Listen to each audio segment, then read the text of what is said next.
as it seeks to improve its ties with Burkina Faso now that it is apparent that Captain Ibrahim Traoré is going to be president up to at least 2029. The United States has finally agreed to intervene in Burkina's struggles to equip its military amidst the ongoing war against violent extremist groups of the Sahel region that are working to destabilize Burkina and other members of the Alliance of Sahel States confederation. The United States, which together with Canada had blocked delivery of Burkina's military equipment that it had purchased from Brazil over license issues, owing to the fact that the equipment operates with parts manufactured under a U.S. license, has accepted to review the quagmire and if possible reconsider the blockage.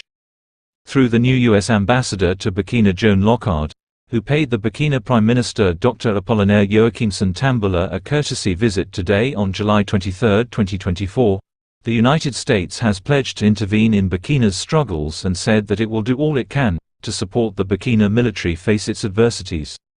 With the support being a probable releasing of the blockage on Burkina's military acquisitions, as well as a donation of military aid to the Burkina military to the tune of $16 million or rather 8 billion CFA francs.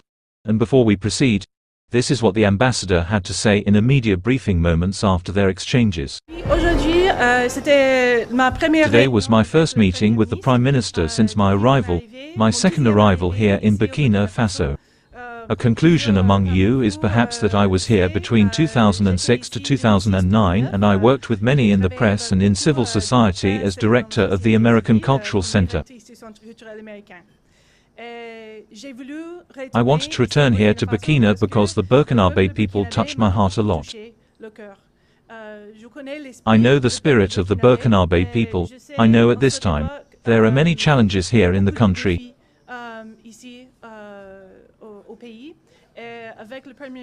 With the Prime Minister, I spoke about the current situation here in the country and how the United States can help support the Burkinabe people to combat these challenges, especially in the fight against terrorism.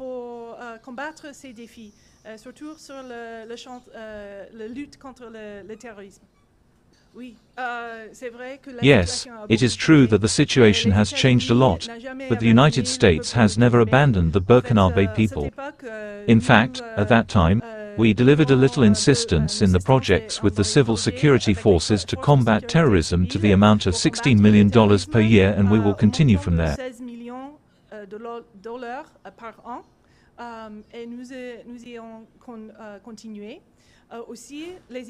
Also, the United States is the largest donor of humanitarian aid to the Burkinabe who have been really affected by this crisis of terrorism, who are displaced and who unfortunately have lost members of their family or their home or their field. And sir, the United States with the other partners of the international community will remain alongside the Burkinabe people. Well, at this time, I am listening to the government, I am having meetings with specialists, members of the government, I am listening, and I am learning because over the past 15 years, a lot has changed as you have seen. So for the coming months, I will listen. I want to listen to the Burkinabe people also to know what they want from the United States. How we can support you in this fight and also for the sustainable development of this beautiful country. Well, the United States is a true friend to the Burkinabe people. We are looking for the same things as you. We would like to have a Burkina Faso that is strong, independent and stable. That is our view, and I believe that we share the same vision for this. And during the meeting, the Burkinabe Prime Minister had told the American diplomat that, our priority is to fight terrorism and after that other things can follow, so if you can help us in that, we will appreciate. He also lamented the lack of sufficient support from the United States in this fight against terrorism, citing the aforementioned example of war apparatus that Burkina military ordered in Brazil but which the US refused to allow delivery. He told her that, if these devices were usable, we could have saved lives, and it is in hardship that we recognize true friends. That, the head of state Captain Ibrahim Traoré hopes that as a new ambassador of the United States, you will help your country remove these obstacles to enable Burkina to be more equipped to fight terrorism.